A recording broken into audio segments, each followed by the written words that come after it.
तुमच्याबरोबर पण असं होतं का? घरी भाज्या असतातही आणि पुरेशा नसतातही. मग अशा वेळी काय करायचं ते समजत नाही. एक तर आधीच उन्हाळा इतका की गॅस पुढं उभं राहून काम करायलाही नको वाटतं. मग अजून जास्त डोकं फिरायच्या आत मी म्हटलं आहे त्या भाज्या काढाव्यात, धुवून स्वच्छ चिरून घ्याव्यात आणि जे सुचेल ते बनवावं. मग एक एक करत सुचत गेलं.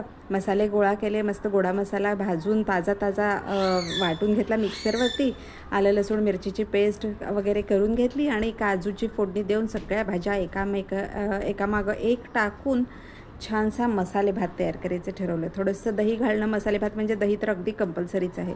आणि त्यावर उकळतं पाणी टाकून निथळलेला तांदूळ टाकला आणि मग थोडंसं चवीपुरतं मीठ आणि तुपात जराही कंजूसी केली नाही, कारण तेल फोडणीत जरा कमी घातलेलं.